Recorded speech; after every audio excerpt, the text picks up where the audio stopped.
words can't do justice to. You'll only believe them if you can see them with your own eyes. We can't transport you to these places, but we can do the next best thing by showing you what they look like and telling you their stories. Strap yourself in for a video tour of some of the world's most incredible ancient discoveries. Who left a collection of pipes scattered around Mount Baigong in China? And how were they made?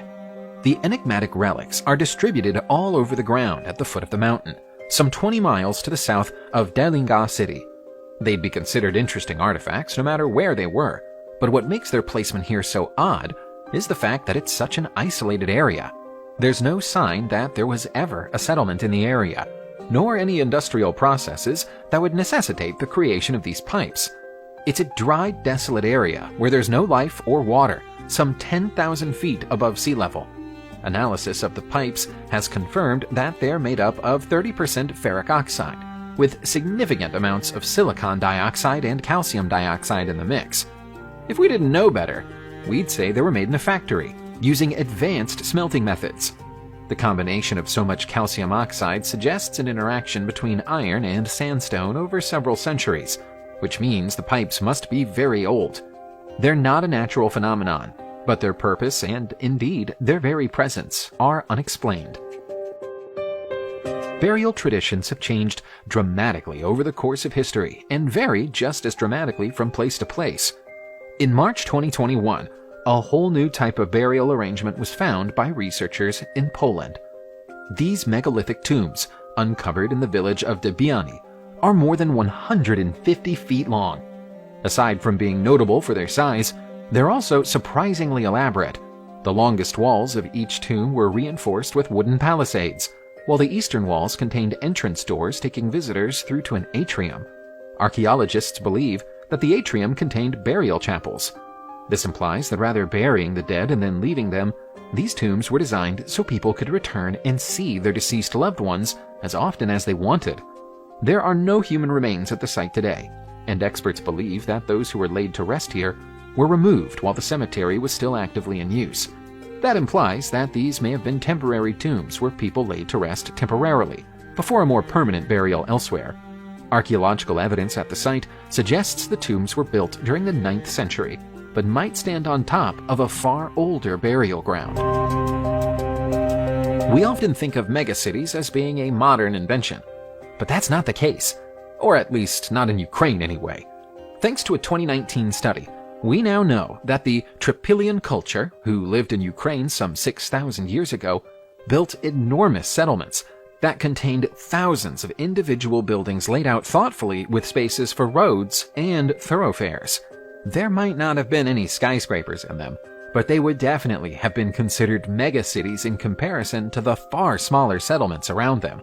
The most recently discovered Trypillian megacity was first found close to Nebelivka in 2012 and is still being excavated today. Aside from regular houses, archaeologists have also discovered much larger buildings that may have served as community spaces for ritual purposes, or perhaps even for the purposes of local government. While historians are still working on their theories about this place, they currently believe that it might have got too big for its own good. With so many people living here and such a centralized power structure, managing the city effectively and communicating decisions might have eventually become impossible. It appears that the settlement was abandoned about 5,670 years ago, after around 3 centuries of occupation. The modern city of Rome in Italy is built on top of ancient Rome, but that doesn't mean that the buildings created by the ancient Romans have all been lost. It just means you have to do a little digging for them. In May 2020, this beautiful mosaic floor, laid down as part of a grand villa in either the 2nd or 3rd century, was found under around 3 feet of muddy earth in the north of the city. An ancient villa was found on this site more than a century ago, but somehow the presence of this stunning floor had been overlooked until a new archaeological survey team came along for a second look. The reason the former residence is now covered over with mud and grass is that at some point in the distant past, somebody decided to build a vineyard right on top of it. While covering over such a pretty floor with mud could be looked at as an act of vandalism, in this case it did us the favor of preserving every detail of the floor, including all of its original colors. Local tourism officials hope that the floor will eventually be open for the public to come and look at, but that's likely to take time. There's still more careful digging work to do. The mighty ancient city of Tenochtitlan was the capital of the Aztec Empire until Herman Cortés and his Spanish conquistadors came along and conquered it in November 1519. The Spanish invaders destroyed many Aztec monuments and works of art, but they didn't wreck everything. Recently, this incredible golden eagle bas-relief was found at the site of Templo Mayor. The large stone carving, 4 feet long and 2 feet wide, is set into the base of Templo Mayor as part of a chapel dedicated to Huitzilopochtli. Archaeologists think it was created during the reign of Motekuchoma Ilhuicamina between 1440 and 1469. They already know that Templo Mayor was a sacred place to the Aztecs, and also a focal point for human sacrificial activity. That means the eagle probably got more than a little bloody during the time the temple was in use. While Aztec symbolism is complex and still isn't fully understood today, the eagle was closely connected with both sacrifice and war. It was even believed to be the shape-shifting spirit of the sun, and so would have acted as a protector to Aztec rulers. What does all of this mean in terms of the placement of this specific bas-relief in this specific place? The jury is still out on that. As technology advances, it's becoming easier to make archaeological discoveries without even having to disturb the ground. The use of a new kind of motorized high-resolution ground-penetrating radar technology led archaeologists to the discovery of this Viking ship burial in Norway in 2018. The ship is enormous, more than 70 feet long, and yet it's barely 2 feet below the ground. It's incredible that it had never been found until the radar technology detected it. While it's impossible to say for sure without digging the vessel up, the radar images suggest that it's so well preserved that it still has its entire keel intact. It's buried under what's now farmland in Otsfold in the southeast of the country, and was almost certainly once topped with a burial mound. The burial mound was probably flattened when the usage of the land changed, but the buried ship remained undisturbed. That's unusual. There are only 3 other ship burials known to be fully intact in the entirety of Norway. The tradition was reserved for individuals of high status, so when archaeologists do get around to digging this one out, they expect to find a warrior leader surrounded by the grave goods they were laid to rest with. There wasn't too much to choose from in terms of grave goods during the Stone Age. It seems that if you wanted to show your respect to the dead, you accessorized their graves with as many elk teeth as possible. That's the impression we get from the curious burial grounds of Yuzhny Oleni Ostrov, an island in Russia's Republic of Karelia. The occupants of these graves were laid to rest a whole 8,200 years ago. The graves are covered in red ochre, which is believed to have been either a mark of respect or an intention to comfort the deceased in the afterlife. Aside from the red ochre, almost everything is covered in elk teeth. The dead are dressed with pendants made of elk incisors, dresses with linings of elk teeth, elk tooth belts, and even elk tooth headdresses. The materials parts of the clothing have long since rotted away, but the elk teeth have survived and allow us to picture what the clothing may have looked like. Similar burial traditions from the same era have been identified across much of Scandinavia. Elk were probably hard to find among the ancient Eurasian forests, and so the more of these rare teeth the dead were buried with, the more respect was shown by the gesture. How much can a single scrap of fabric tell us about history? Well, that depends on the piece of fabric. This tiny piece of wool is around 3,000 years old and was found in Israel in early 2021. The age of the wool dates it to the time of the biblical King David, and its color suggests that it might have a connection to him. Making purple dye wasn't easy, and its use was strictly prohibited. That's why the shade is still known as royal purple today. The discovery was made in the Timna Valley, and if it isn't directly connected to King David, it might be connected to one of his household, or possibly his successor, King Solomon. The color was considered valuable because it didn't fade, and also because it was incredibly hard to obtain. The dye required to make the color came from snails, with only tiny quantities inside the body of each mollusk.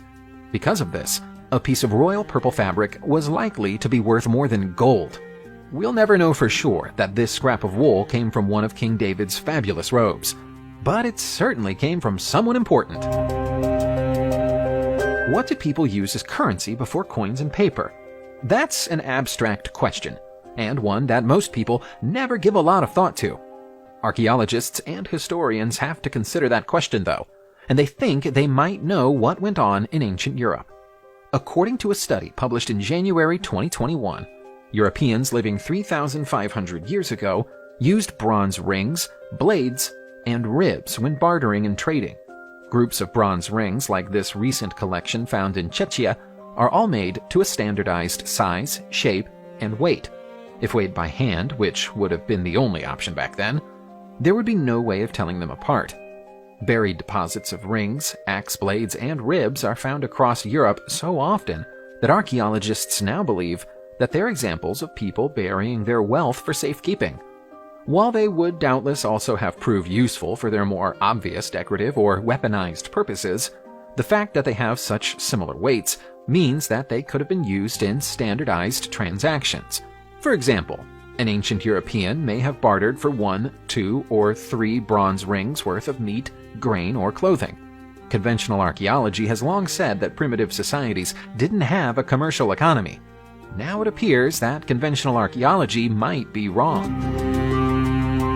Let's leave Europe and head across to the United States of America, or more specifically, California. That's where we find the mysterious Coso petroglyphs. The little-known ancient works of art are spread across 90 square miles of desert land and have never been adequately explained in terms of purpose or origin. Part of that is down to the fact that archaeologists can't gain access to them. Most of the area they're in is protected because it belongs to a naval air weapons station. There are thousands of examples of the petroglyphs, which range from small representations of animals to much larger humanoid figures. And we use the word humanoid because they don't appear to be human. It's thought that the oldest of the Coso petroglyphs was created around 13,500 years ago. Some experts have speculated that the humanoid figures are actually shamans wearing headdresses and might tell the story of mystical Native American vision quests. That's just one interpretation, though, and it would be just as easy to say that they're drawings of gods or spiritual beings. Perhaps we'd know more if anyone was ever allowed to study them in detail. When we hear of a magnificent new archaeological discovery in Egypt, we tend to imagine that a team of experts has been digging up the sand of the desert or crawling around in the dark beneath a temple or tomb. This next discovery is a little different. It's a 3,000-year-old statue of the great pharaoh Ramses II, and it was found in one of the most socially deprived residential areas in Cairo. Unfortunately, the once mighty statue isn't in great condition. It would have been 26 feet tall when it was in one piece. It's been broken into several parts at some point in the distant past, and has then gone on to spend hundreds of years under dirty groundwater. Now it's surrounded by derelict housing. Such is the scale of the damage to the facial features and identifying marks on the statue that archaeologists initially had trouble identifying it. But they're now confident that it was made during the time of Ramses II's legendary reign.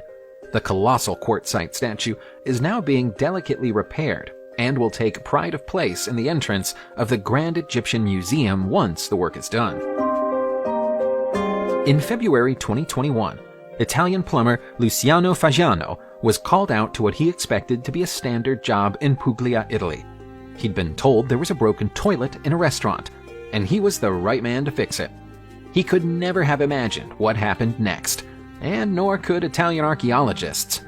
Upon arriving at the scene, Luciano quickly realized he was going to have to dig out the pipes behind the toilet to get to the root of the problem. When he did, he found an unexpected trench under the toilet that seemed to run on beyond and beneath the walls of the building.